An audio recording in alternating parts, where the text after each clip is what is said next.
2021년 5월 23일 주일 예배를 드리겠습니다. 사랑과 은혜가 풍성하신 아버지 하나님, 주님께서 성령님을 보내주신 놀라운 일을 기념하는 성령 강림주일을 맞이하게 하시니 감사합니다. 이 시간 성령님을 간절히 바라는 모든 성도들이 믿음의 새힘을 얻어 의심의 구름이 걷히고 구원의 확신을 얻는 시간이 되게 하옵소서. 예수님의 이름으로 기원하옵나이다. 아멘. 다 같이 사도신경으로 우리의 신앙을 고백하겠습니다. 나는 전능하신 아버지 하나님, 천지의 창조주를 믿습니다. 나는 그의 유일하신 아들, 우리 주 예수 그리스도를 믿습니다. 그는 성령으로 잉태되어 동정녀 마리아에게서 나시고 본디오 빌라도에게 고난을 받아 십자가에 못 박혀 죽으시고 장사된 지 사흘 만에 죽은 자 가운데서 다시 살아나셨으며 하늘에 오르시어 전능하신 아버지 하나님 우편에 앉아 계시다가 거기로부터 살아있는 자와 죽은 자를 심판하러 오십니다. 나는 성령을 믿으며 거룩한 공교회와 성도의 교제와 죄를 용서받는 것과 몸의 부활과 영생을 믿습니다. 아멘. 찬송가 1장입니다.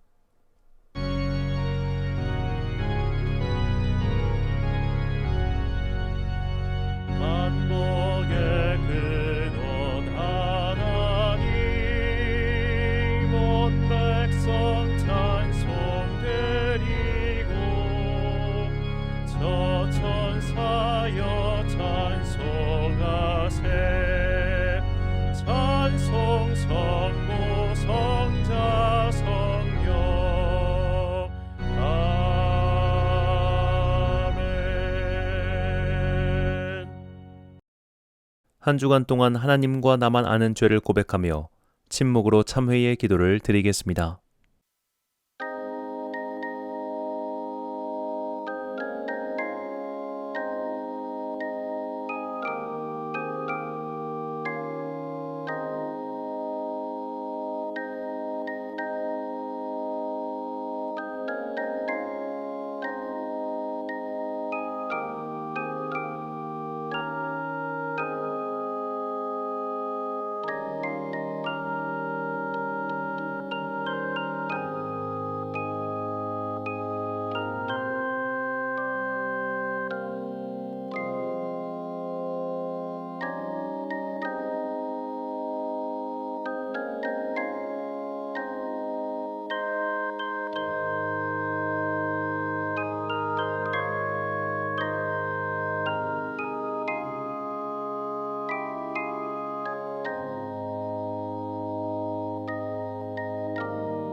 다 함께 공동기도문을 드리겠습니다.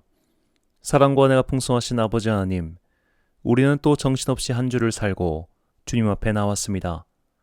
모두에게 평등한 24시간, 7일이라는 시간이 선물로 주어졌지만 우리는 그 선물의 값어치를 제대로 알지 못했습니다. 주님의 선물을 귀히 여기지 못한 채 그것을 낭비한 우리를 불쌍히 여겨 주십시오. 성령 강림주의를 기다리며 주님께서 거룩하게 빚어놓으신 나라는 성전을 잘 지켰어야 하건만 우리는 죄의 유혹에 다시 걸려 넘어지고 말았습니다. 미움과 증오, 원망과 분노의 덫에 다시 빠지지 않도록 성령님께 새 힘을 구합니다. 우리를 지켜주시고 인도해 주십시오. 죄의 늪에 빠져 허우적대지 않도록 구원의 구명보트를 던져주십시오. 죄의 유혹이 다가올 때 주님을 생각하며 살뜰히 그것을 물리칠 수 있도록 성령 충만의 은혜를 내려주십시오. 이스라엘과 팔레스타인 사이에 잠시 휴전이 찾아왔습니다. 하지만 사람과 사람을 가르는 그 높은 장벽은 여전히 복지부동입니다. 하나님과 사람 사이에 막힌 담을 허무신 예수님의 은혜가 그 땅에도 임하길 기도합니다. 미움과 분열의 장벽은 속히 사라지고 평화와 공존의 땅으로 회복되게 하옵소서. 주님께서 죄로 인해 비틀려버린 이 세상을 속히 바로잡아 주시길 간절히 소망합니다. 주님의 은총과 자비를 구하며 주님께서 가르쳐 주신 기도를 드리오니 하늘에 계신 우리 아버지, 아버지의 이름을 거룩하게 하시며 아버지의 나라가 오게 하시며 아버지의 뜻이 하늘에서와 같이 땅에서도 이루어지게 하소서. 오늘 우리에게 일용할 양식을 주시고 우리가 우리에게 잘못한 사람을 용서하여 준 것 같이 우리 죄를 용서하여 주시고 우리를 시험에 빠지지 않게 하시고 악에서 구하소서. 나라와 권능과 영광이 영원히 아버지의 것입니다. 아멘. 사죄의 선언입니다. 성령이 비둘기 같은 형체로 그의 위에 강림하시더니 하늘로부터 소리가 나기를 너는 내 사랑하는 아들이라 내가 너를 기뻐하노라 하시니라. 아멘. 비둘기는 평화와 회복의 상징입니다. 성령님께서 비둘기의 형체로 오셨다는 것은 그분의 영이 계신 곳에는 분열과 다툼이 사라지고 평화와 회복이 있을 것이라는 선언이십니다. 이 세상에는 주님의 영이신 성령님이 반드시 필요합니다. 죄의 사슬에 묶인 인간은 평화와 공존의 세상을 만들 수 없습니다. 주님의 영이 온 땅에 가득하여 전쟁과 분열, 죽음과 공포가 사라질 그날을 꿈꾸며 기도하는 성도가 되시길 기원합니다. 교동문 135번 성령 강림절 1번을 함께 교독하시겠습니다. 그의 위에 여호와의 영, 곧 지혜와 총명의 영이요 모략과 재능의 영이요 지식과 여호와를 경외하는 영이 강림하시리니 오직 하나님이 성령으로 이것을 우리에게 보이셨으니 성령은 모든 것 곧 하나님의 기쁜 것까지도 통달하시느니라. 내가 아버지께 구하겠으니 그가 또 다른 보혜사를 너희에게 주사 영원토록 너희와 함께 있게 하리니 그는 진리의 영이라. 보혜사 곧 아버지께서 내 이름으로 보내실 성령 그가 너희에게 모든 것을 가르치고 내가 너희에게 말한 모든 것을 생각나게 하리라. 오직 성령이 너희에게 임하시면 너희가 권능을 받고 예루살렘과 온 유대와 사마리아와 땅끝까지 이르러 내 증인이 되리라 하시니라. 아멘. 찬송가 187장입니다.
지난주 봉헌하신 분들입니다.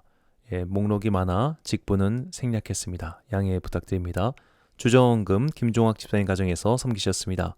11조 김종학 집사님 가정에서 섬기셨습니다. 이보람 집사님, 김순인 권사님 11조 하셨습니다.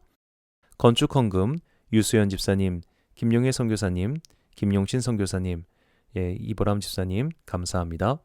감사헌금 송금란 권사님, 또 김종학 집사님 가정에서 섬기셨습니다.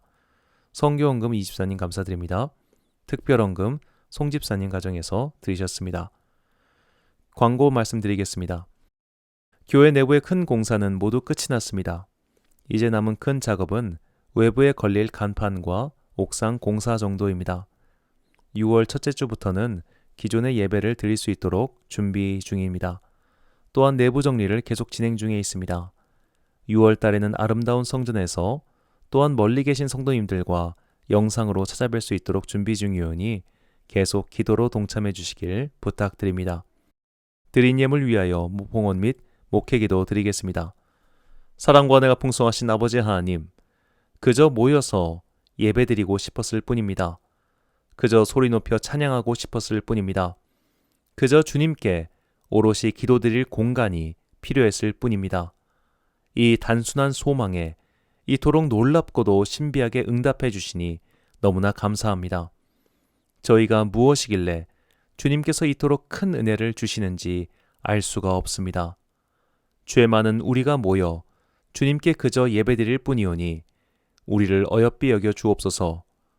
주님을 진정으로 사랑하기에, 주님을 간절히 소망하기에 이 예물을 드립니다. 우리의 인생은 주님 없이는 유지될 수 없음을 예분을 통해 고백합니다. 세상의 지혜로 살지 않고 주님의 은혜로 사는 자녀가 되게 하옵소서. 교회에 남은 공사와 준비 일정 가운데 은총을 베풀어 주셔서 모든 것이 차질 없이 진행될 수 있도록 우리를 도와주옵소서. 주님께 오롯이 예배드릴 수 있도록 남은 일정이 잘 진행되게 하옵소서. 이제 주님의 말씀을 듣습니다. 인간의 말이 하나님의 말씀으로 변화되어 어그러진 우리의 영혼이 바로잡혀가는 귀한 은혜의 시간이 되길 간절히 소망하오며 예수님의 이름으로 기도드립니다. 아멘. 오늘 우리에게 주시는 하나님의 말씀은 신약성경 사도행전 8장 26절부터 39절까지의 말씀입니다. 사도행전 8장 26절부터 39절까지의 말씀. 이제 봉독하겠습니다. 하나님의 말씀을 경청하십시오. 주의 사자가 빌립에게 말하여 이르되 일어나서 남쪽으로 향하여 예루살렘에서 가사로 내려가는 길까지 가라 하니 그 길은 광야라. 일어나 가서 보니 에디오피아 사람 곧 에디오피아 여왕 간다게의 모든 국고를 맡은 관리인 네시가 예배하러 예루살렘에 왔다가 돌아가는데 수레를 타고 선지자 이사야의 글을 읽더라. 성령이 빌립더러 이르되 이 수레로 가까이 나아가라 하시거늘 빌립이 달려가서 선지자 이사야의 글 읽는 것을 듣고 말하되 읽는 것을 깨닫느냐 대답하되 지도해 주는 사람이 없으니 어찌 깨달을 수 있느냐 하고 빌립을 청하여 수레에 올라 같이 앉으라 하니라. 읽는 성경 구절은 이것이니 일러수되 그가 도살자에게로 가는 양과 같이 끌려갔고 털 깎는 자 앞에 있는 어린 양같이 조용함과 같이 그의 입을 열지 아니하였도다. 그가 굴욕을 당했을 때 공정한 재판도 받지 못하였으니 누가 그의 세대를 말하리요. 그의 생명이 땅에서 빼앗김이로다 하였거늘 그 네시가 빌립에게 말하되 청컨대 내가 묻노니 선지자가 이 말한 것이 누구를 가리킴이냐 자기를 가리킴이냐 타인을 가리킴이냐. 빌립이 입을 열어 이 글에서 시작하여 예수를 가르쳐 복음을 전하니 길 가다가 물 있는 곳에 이르러 그 네시가 말하되 보라 물이 있으니 내가 세례를 받음에 무슨 거리낌이 있느냐. 이에 명하여 수레를 멈추고 빌립과 네시가 둘 다 물에 내려가 빌립이 세례를 베풀고 둘이 물에서 올라올새 주의 영이 빌립을 이끌어간지라. 네시는 기쁘게 길을 가므로 그를 다시 보지 못하니라. 아멘. 믿음의 우량주란 제목으로 하나님의 말씀 선포하겠습니다. 최근 삼성전자의 주식이 떨어지면서 많은 투자자들이 속상해하는 일이 벌어지고 있습니다. 올해 한국 증시가 전체적으로 급상승하면서 삼성전자의 주가 역시 급등하였습니다. 1월 11일 최고점인 96,800원이 되면서 삼성전자가 아니라 10만 전자라는 별명까지 붙었습니다. 이로 인해 많은 투자자들의 마음이 들뜨게 되었습니다. 하지만 지금은 원만한 하락세를 보이면서 8만 원대까지 떨어지자 많은 이들이 또한 울상을 짓고 있습니다. 하지만 장기적인 관점으로 봤을 때 삼성전자의 주식은 반등할 확률이 높습니다. 2013년부터 현재까지 주식 그래프를 보면 삼성전자의 주식은 상승과 하락을 일정 부분 반복했지만 전체적으로 꾸준히 상승 곡선을 타고 있기 때문입니다. 이런 주가 변동을 보면서 한 전문가는 이런 말을 했습니다. 우량주는 결국 오른다라고 말이죠. 중요한 것은 지금 떨어지느냐 올라가느냐가 아니라 이 회사가 건실한 회사인가 아닌가, 그 회사의 주식이 우량주인가 아닌가, 그 여부가 중요하다고 합니다. 될 놈 될이라는 표현이 있습니다. 될 사람은 된다. 결국 성공할 사람은 성공한다. 그런 뜻의 줄임말입니다. 지금 당장은 실패할 것처럼 보여도 실력이 있는 사람, 그리고 실력을 키우며 버티는 사람은 결국 된다는 말입니다. 중요한 것은 지금 성공하고 지금 빛이 나느냐 여부가 아니라 언젠가 성공의 기회가 찾아왔을 때 그것을 붙잡을 실력이 있는지 여부입니다. 제시라는 유명 가수가 있습니다. 그녀는 미국 국적의 한인 2세입니다. 한국어도 거의 모르는 15살의 어린 나이에 한국에 들어와 큰 스포트라이트를 받으며 데뷔했습니다. 무려 제2의 보아라는 수식어를 달고 말이죠. 기획사에서 그녀에게 큰 기대를 걸고 엄청난 투자를 했지만 기대만큼의 성과를 거두지 못했습니다. 하지만 그녀의 노래 실력이 워낙 출중했기 때문에 이후 계속해서 기회가 주어졌지만 그리 큰 주목은 받지 못했습니다. 그녀는 반복되는 실패에 너무 지쳐버렸습니다. 이제는 다 그만둬야 하나라고 생각했을 때 2015년 한 방송 프로그램을 통해 그녀의 실력과 캐릭터가 주목받기 시작했고 이후 꾸준한 활동으로 이제는 인기 가수의 반열에 들어섰습니다. 얼마 전 그녀의 데뷔부터 지금까지 이야기를 들려준 프로그램을 잠시 보면서 우량주는 결국 오른다는 말이 다시 생각났습니다. 실력이 있는 사람, 준비된 사람은 언젠가는 빛을 보기 마련입니다. 관건은 그때까지 버티는 겁니다. 신앙생활 또한 마찬가지입니다. 저는 지금까지 어느 날 갑자기 아닌 밤중에 홍두깨처럼 하나님을 만났다는 사람을 본 적도 들은 적도 없습니다.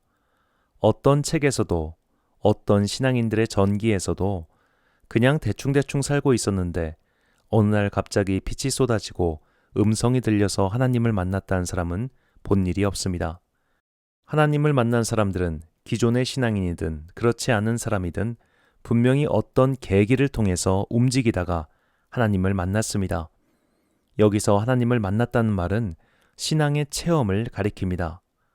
움직이지 않는 사람, 아무것도 하지 않는 사람, 심지어 하나님을 만나고 싶다는 어떤 궁극적인 존재에 대한 궁금증도 없는 사람은 하나님을 만날 수 없습니다. 왜냐하면 하나님과의 만남은 누구에게나 열려 있지만 아무에게나 주어지는 가치 없는 것이 아니기 때문입니다. 오늘 본문의 이야기는 하나님을 찾다가 결국 그분을 만난 한 사람의 이야기입니다. 이집트의 동쪽에는 고대 왕국 에디오피아가 있었습니다. 에디오피아는 이집트와 더불어 수천 년의 역사를 가진 나라입니다. 그 에디오피아에 여왕 간다게를 섬기는 내시가 있었습니다. 이 인물은 특이하게도 여호와 하나님을 믿는 사람이었습니다. 그가 얼마나 진심과 열정을 가지고 하나님을 섬겼는지 알 수 있는 대목이 있습니다. 본문 27절입니다. 일어나 가서 보니 에디오피아 사람 곧 에디오피아 여왕 간다게의 모든 국고를 맡은 관리인 내시가 예배하러 예루살렘에 왔다가, 이 내시는 두 가지 이유에서 성전에 들어갈 수 없었습니다. 첫째로 그는 외국인이었습니다. 외국인에게 허락된 지역은 성전의 뜰까지였습니다. 둘째로 그는 내시였습니다. 즉 율법이 요구하는 몸이 온전치 않은 사람이었습니다. 그리고 그에게는 사회적 제약도 있었습니다. 그는 환관입니다. 환관은 개인의 삶이 없는 존재입니다. 환관은 완전히 왕에게 복속되어 자기 생명도 자기 것이 아닌 자들이었습니다. 그런데 그 환관은 나라에서 대단히 높은 지위에 올랐습니다. 그런데 자기 나라의 종교도 아닌 외국의, 그것도 지중해 세계에서 매우 독특하고 배타적인 종교를 택해서 그것도 매우 열성적으로 믿고 있었습니다. 환관에게 휴가가 어디 있겠습니까? 더구나 외국으로 가서 그곳에서 예배를 드린다고 휴가를 낸 신하가 어디에 있겠습니까? 그 환관은 그 정도로 열정이 있었습니다. 그러나 그 열정은 보답을 받지 못했습니다. 그는 혼자서 믿을 수밖에 없었습니다. 어떻게든 믿음의 단계를 높여보고자 예루살렘에까지 와서 예배를 드렸지만 그를 환영해준 유대인은 없었을 겁니다. 그는 부정한 이방인에다가 몸이 온전치 않은 환관이었으니까요. 그는 그렇게 혼자서 읽으며 더듬더듬 나아갈 수밖에 없었습니다.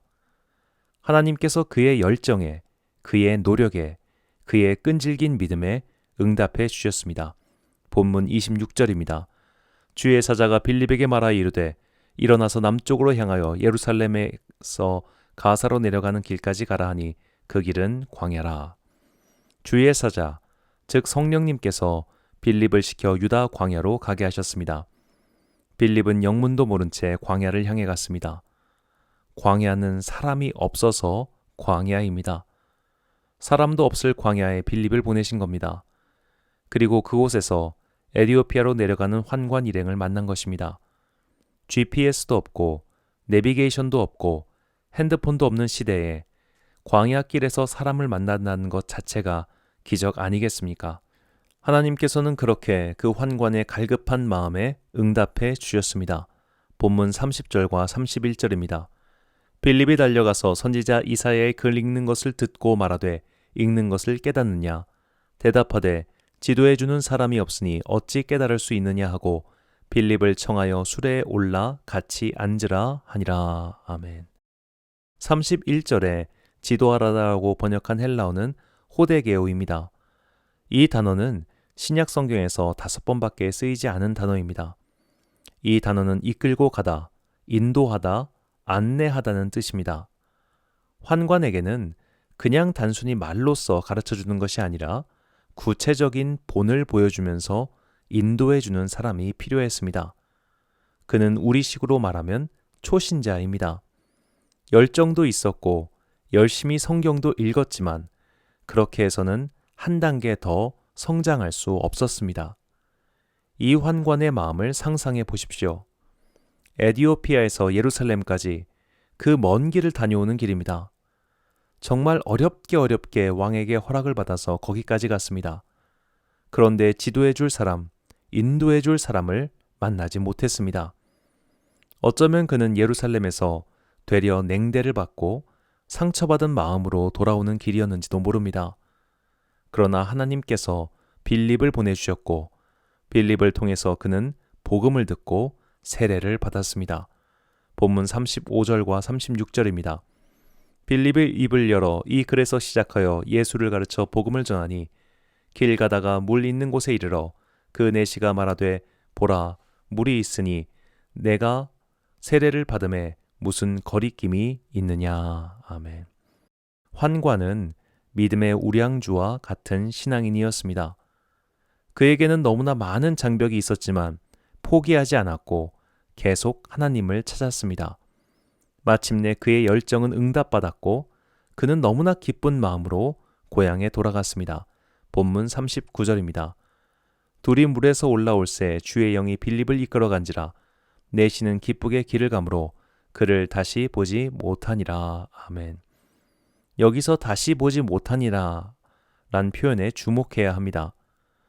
빌립과 환관이 다시 만나지 못한 이유가 무엇일까요?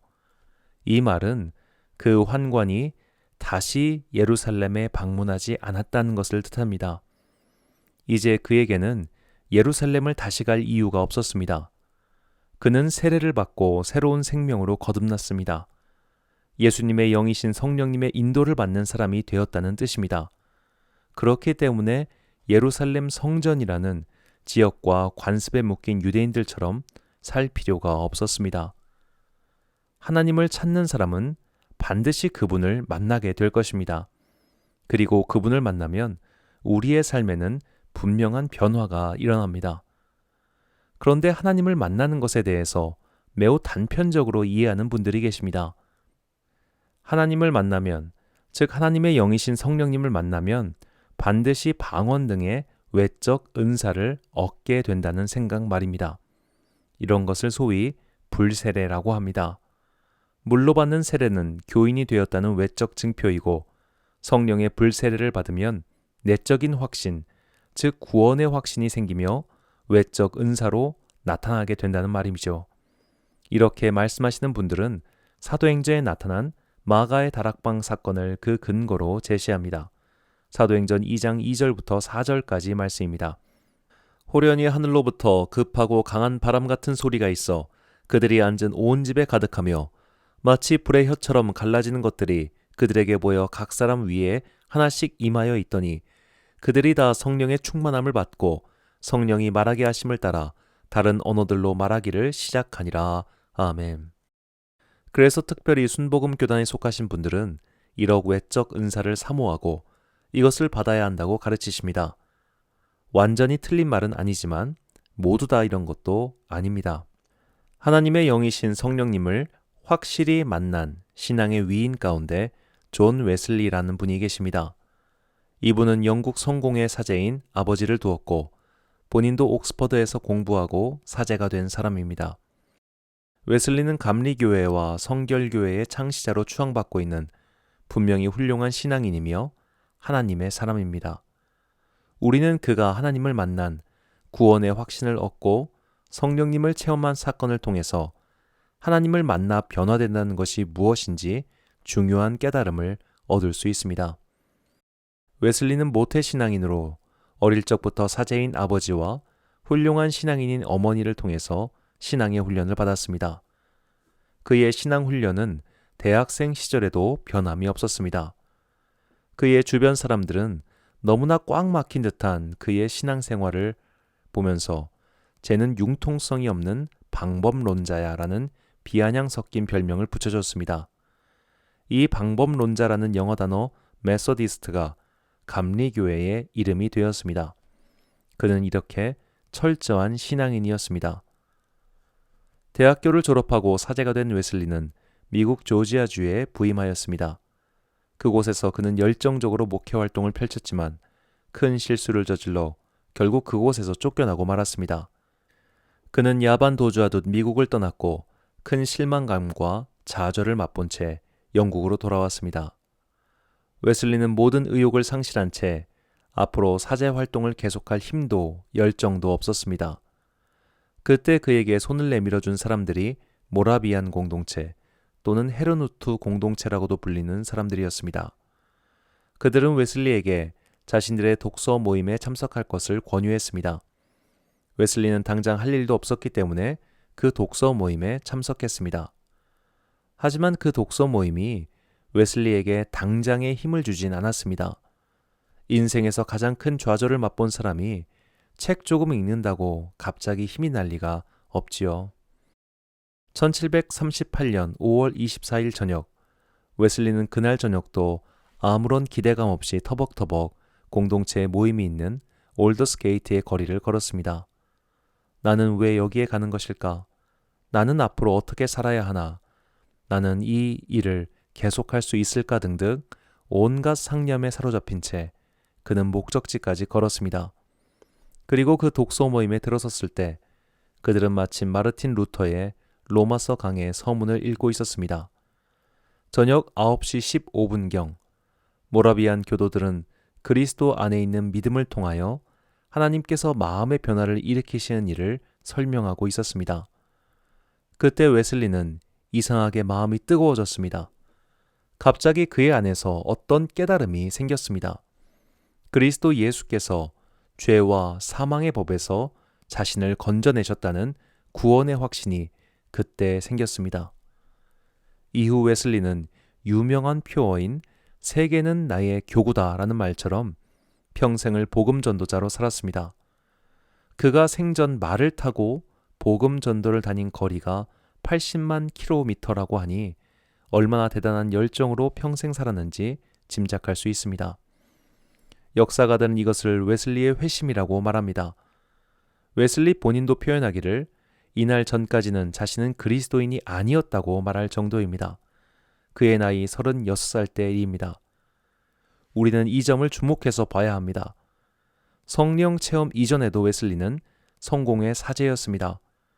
성령 체험 이전에도 그는 방법론자라고 불릴 만큼 철저한 신앙생활을 일관했습니다.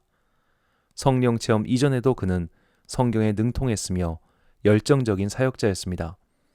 그렇다면 성령 체험 이전과 이후 웨슬리의 결정적인 변화는 무엇이었을까요?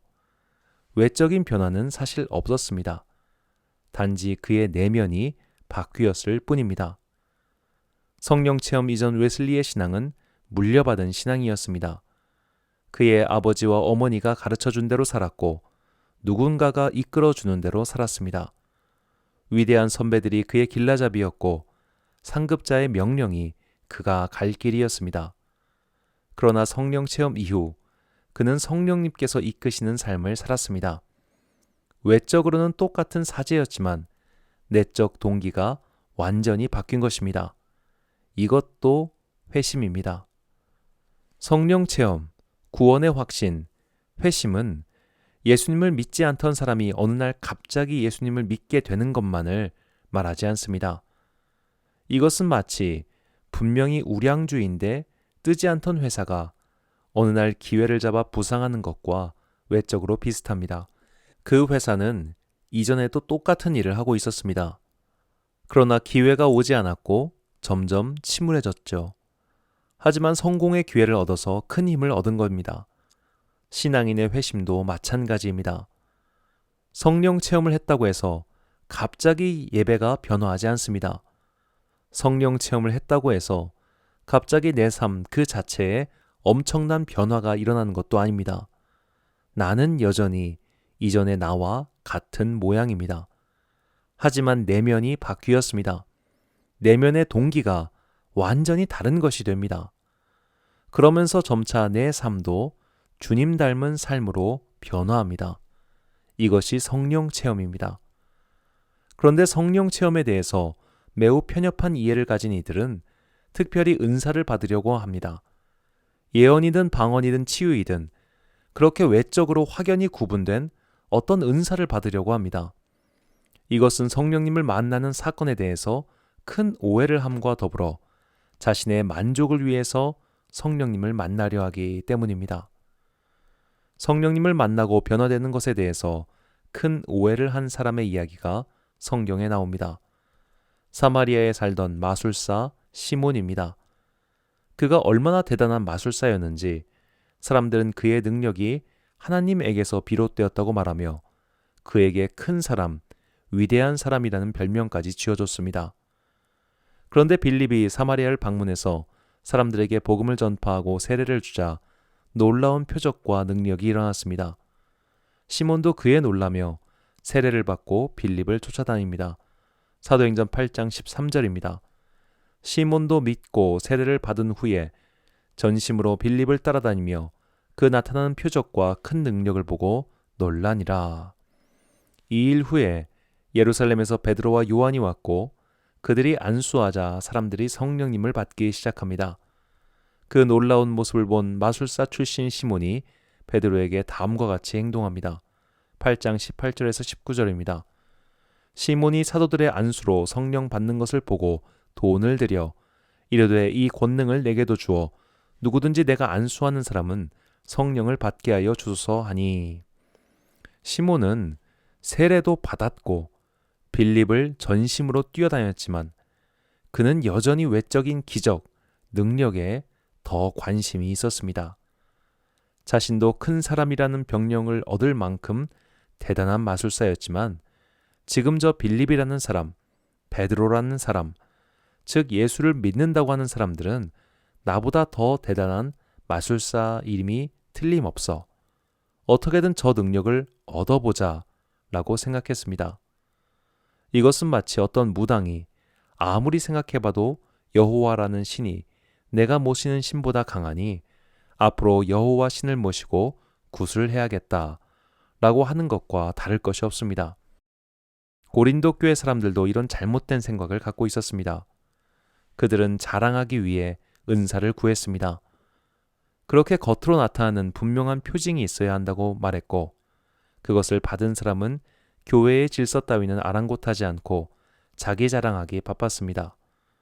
바울은 그들에게 성령님의 은사는 모두가 똑같은 것을 받아야 하는 것도 아닐 뿐더러 그렇게 어떤 기적 같고 신비한 은사보다 더욱 큰 은사인 사랑의 은사를 얻으라고 가르칩니다. 고린도전서 12장 30절부터 13장 1절까지의 말씀입니다. 다 병 고치는 은사를 가진 자이겠느냐? 다 방언을 말하는 자이겠느냐? 다 통역하는 자이겠느냐? 너희는 더욱 큰 은사를 사모하라. 내가 또한 가장 좋은 길을 너희에게 보이리라. 내가 사람의 방언과 천사의 말을 할지라도 사랑이 없으면 소리나는 구리와 울리는 꽹과리가 되고. 아멘. 성령의 은사는 모두가 다릅니다. 어떤 이는 방언의 은사를 받을 수 있고 어떤 이는 지혜의 은사를 받을 수도 있습니다. 또 어떤 이는 병 고치는 은사를 받을 수도 있습니다. 하지만 모두가 받을 수 있으며 또한 모두가 얻어야 하는 가장 큰 은사는 서로 사랑하는 은사입니다.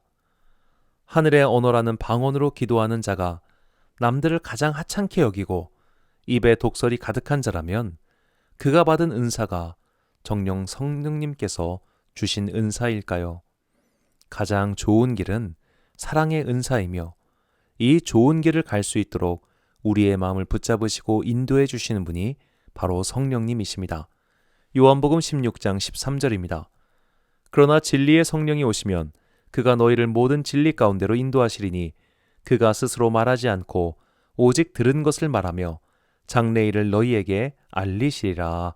아멘. 모든 인간에게는 의심 암귀가 붙어 있습니다. 우리는 자기 자신의 생각조차도 믿을 수 없어 합니다. 이 세상에 있었던 모든 음모론의 근원은 우리 안에 있는 의심병 때문입니다. 신앙생활도 이와 마찬가지입니다. 정말 하나님이 계실까? 그분이 세상을 만드셨을까? 인간을 창조하셨을까? 인간은 진화의 귀결 아닌가? 도대체 하나님이 세상을 창조하셨다는 증거는 어디에 있을까? 예수란 인물이 정말 하나님의 아들일까? 그 사람은 인간이 아니라 신인가? 그가 부활했다는 확실한 증거가 있는가 등등 신앙에서 의심은 필수적입니다. 처음부터 아무 의심 없이 믿는 사람은 없습니다. 그때 우리의 믿음을 사라지게 만드는 분이 성령님이십니다. 성령님을 만났다는 증거는 외적 은사가 아니라 내 안의 의심이 사라진 것입니다. 의심이 사라졌기에 더욱 큰 확신을 갖고 매사를 대할 수 있습니다. 하나님이 살아계심을 이제는 믿을 수 있기 때문에 그분께서 가라고 하신 길을 걸을 수 있습니다.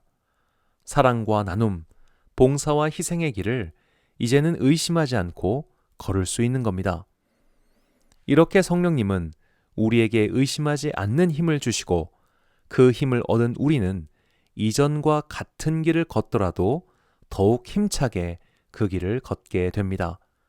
그리고 그 걸음은 마침내 나 자신과 우리 주변을 서서히 변화시킵니다.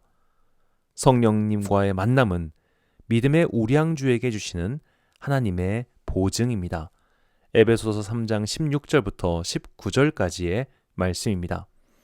그의 영광의 풍성함을 따라 그의 성령으로 말미암아 너희 속사람을 능력으로 강건하게 하시오며 믿음으로 말미암아 그리스도께서 너희 마음에 계시게 하시옵고 너희가 사랑 가운데서 뿌리가 박히고 터가 굳어져서 능히 모든 성도와 함께 지식에 넘치는 그리스도의 사랑을 알고 그 너비와 길이와 높이와 깊이가 어떠함을 깨달아 하나님의 모든 충만하신 것으로 너희에게 충만하게 하시기를 구하노라.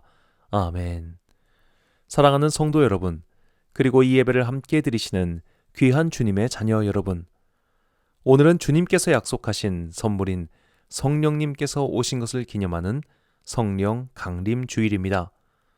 성령님을 만난다는 것은 어떤 신비한 일이 나에게 일어나는 것만을 뜻하진 않습니다.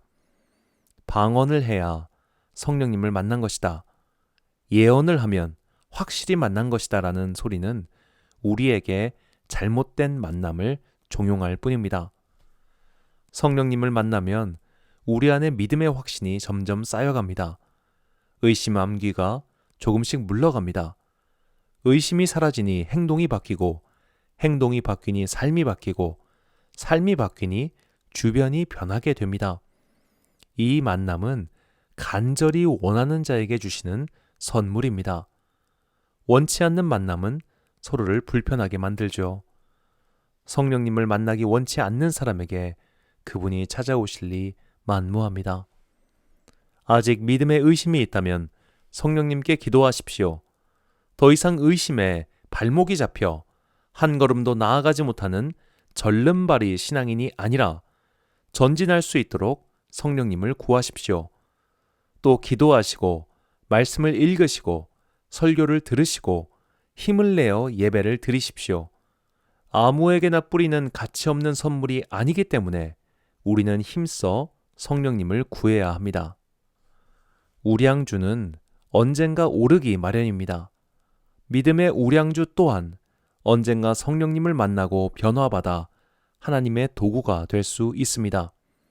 힘써 성령님을 구하며 그분을 만나 믿음의 새 힘을 얻어 마침내 세상을 변화시키는 주님의 놀라운 도구가 되시길 예수님의 이름으로 축원합니다. 기도하겠습니다. 사랑과 은혜가 충만하신 아버지 하나님, 에디오피아의 환관은 성령님을 만나 새로운 삶을 살았습니다. 웨슬리는 성령님을 만나 잃어버렸던 길을 찾았습니다. 주님을 대적하던 사울은 성령님을 만나 주님을 전파하는 바울이 되었습니다. 용기가 없어 다락방에 숨어있던 제자들은 성령님을 만나 만방으로 뻗어나가는 사도가 되었습니다. 성령님은 우리에게 힘을 주시고 우리를 전진하게 하시며 마침내 우리를 변화된 삶으로 인도하십니다. 우리도 성령님을 만나 성령님의 빛을 받고 성령님의 인도하심을 따라 살길 소망합니다. 주님을 만나 우리의 발목을 붙잡고 있는 의심 암귀가 떨어져 나가게 하옵소서. 주님께서 우리를 찾아오시는 그날까지 믿음의 우량주로서 열심히 예배드리고 힘을 내어 찬양하며 온 힘 다해 주님을 찾는 성도가 되길 원합니다.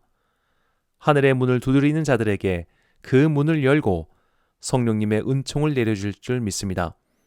그 날이 올 때까지 우리의 믿음 걸음이 지치지 않도록 새로운 은혜를 내려 주옵소서. 마침내 이 삶의 소명이 끝나 주님을 배울 그날까지 이 믿음의 여행을 끝까지 포기하지 않고 걸어가길 소망하오며 예수님의 이름으로 기도드립니다. 아멘. 찬송가 182장입니다.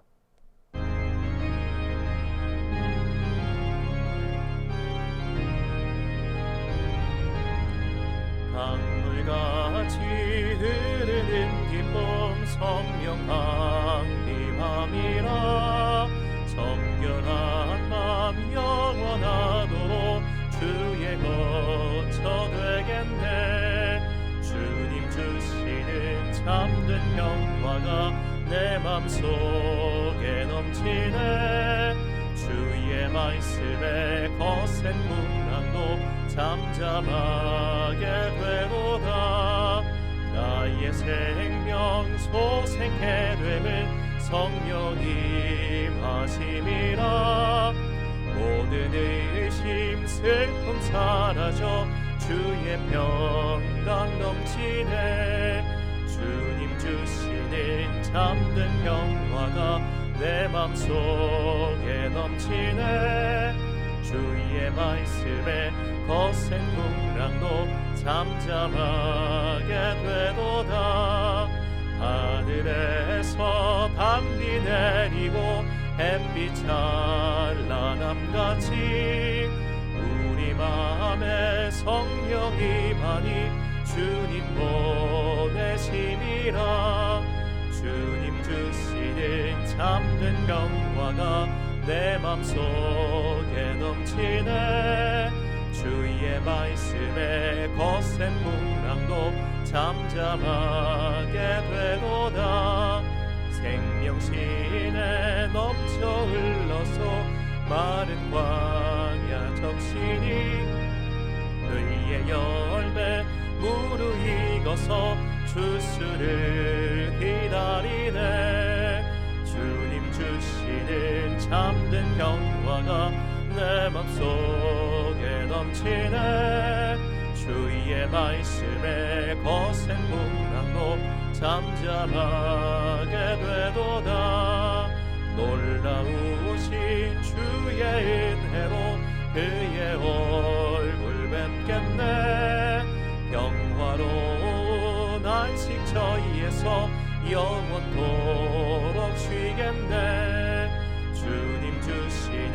참된 평화가 내 맘속에 넘치네.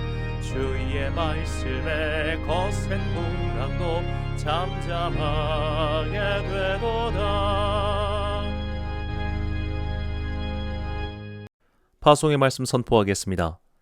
나무 밑에서 가만히 입을 벌리고 있으면 알아서 열매가 떨어져 내 입속으로 들어오는 일은 없습니다. 무기력하게 가만히 앉아있는 사람에게 하나님의 선물은 오지 않습니다.